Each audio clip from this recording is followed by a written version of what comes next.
perilous and glamorous era of 1970s Grand Prix racing, one man stood out, not just for his speed, but for the poetry in his driving. Ronnie Peterson didn't just race, he danced with danger at 300k an hour. He was the fastest man of his generation, a driver so blisteringly quick that even his rivals were in awe. Yet tragically, the crown of world champion would forever elude him. This is the story of the man known as SuperSwede, a story of unmatched speed, humble grace, and ultimate heartbreak. Ronnie Peterson was born on Valentine's Day 1944 in Sweden. His father was a baker by profession, but had a passion for engineering and built Ronnie his first kart from scratch. That single act set Ronnie on a path that would define his life, and ultimately claim it. He became a national karting champion before stepping into Formula 3, where his talent lit up the circuits across Europe. In 1969 he dominated the European Formula 3 Championship driving for Techno, winning at Monaco and taking the title ahead of future stars. That same year Ronnie made his Formula 1 debut with Colin Crabb's privateer team, Antique Automobiles, driving a March 701.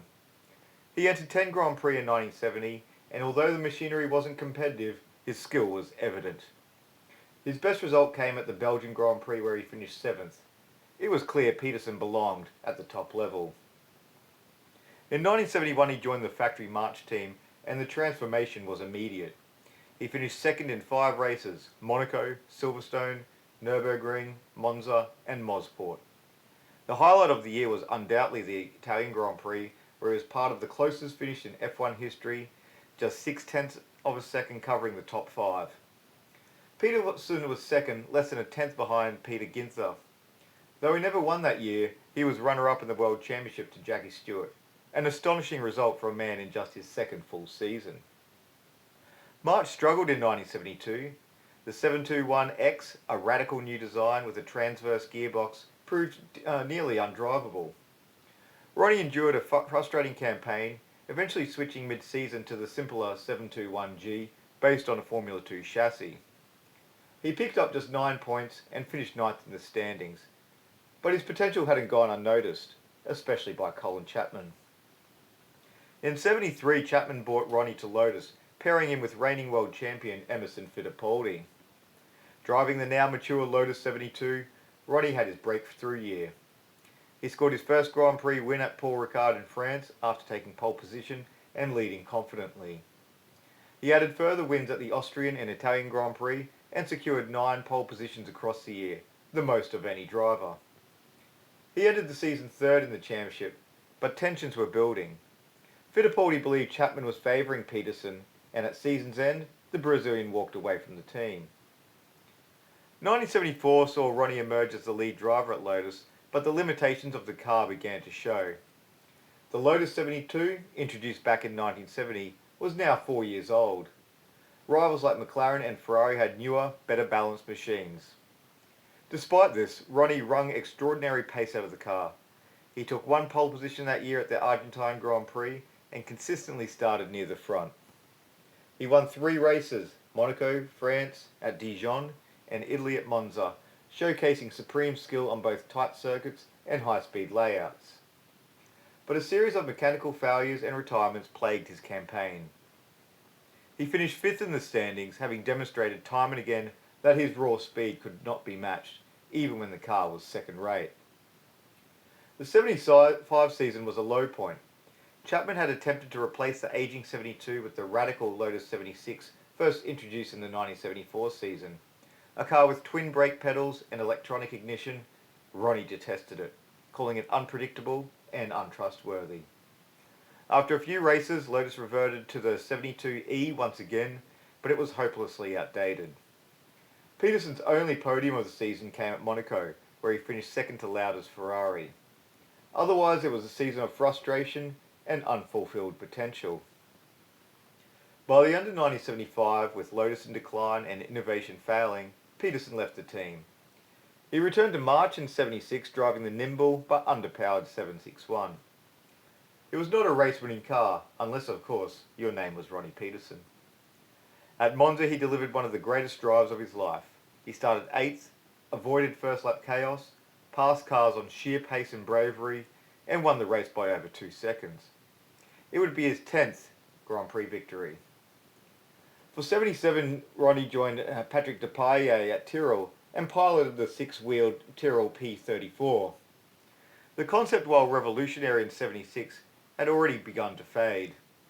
Goodyear had stopped developing the bespoke front tyres needed for the small wheels, and the car became increasingly uncompetitive. Peterson finished only 14th in the championship with 7 points and no podiums. The move had been a gamble, and it hadn't paid off. In 78, Lotus called again. They had developed the Lotus 79, a ground effect car that would revolutionise the sport. But Ronnie's return came with conditions. He would be the number 2 to Mario Andretti. But ever the sportsman, Ronnie accepted, knowing the car's potential. And while Andretti was prioritised strategically, Peterson still won races. He took victory at Kyalami in South Africa in the Lotus 78, and then won again at the Österreich Ring in Austria in the 79. At several races, most notably Zandvoort and Monza, he was quicker in practice, but was again not to challenge his teammate. He honoured the team orders, always a gentleman, even when it cost him glory. Then came Monza, 10th of September 1978. At the start of the Italian Grand Prix, the green light came on before the back of the grid had fully formed. In the chaos, James Hunt moved left to avoid Riccardo Patrese arrows, clipping Peterson's Lotus and sending him into the barriers. His car was stuck by multiple others. Flames erupted, but Ronnie was pulled from the wreck, conscious but badly injured. His legs were broken in several places, and he was taken to the nearest hospital in Milan. Overnight complications set in. Fat embolisms caused by the fractures entering his bloodstream, and despite emergency surgery, Ronnie Peterson died the following morning on the 11th of September 1978 at age just 34. The motorsport world was shattered. Andretti, crowned world champion that day, was devastated. "It was the saddest day of my life," he said. "Ronnie was my friend, my teammate, and the man who should have been champion." Peterson's legacy endures not in championships, but in the awe of his peers. Jackie Stewart once said, "Ronnie was the fastest driver in the world on his day, and Niki Lauda called him the only man who made me nervous."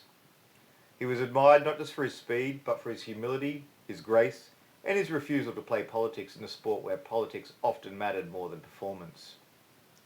In his hometown in Sweden, a bronze statue of Ronnie sits at the entrance of the local motorsport museum. It depicts him climbing into his Lotus 72, head tilted, eyes forward, ready to drive. Ronnie Peterson never won the title, but in the hearts of fans, historians, and his fellow drivers, he remains a king. The fastest man never to be world champion, but perhaps the most beloved of them all. If you enjoyed this video, don't forget to like, subscribe, and hit the notification bell so you never miss an episode of the Racing Chronicles. We've got plenty more stories coming your way, so stay tuned to the next chapter in racing history. Thanks for watching. We'll see you next time.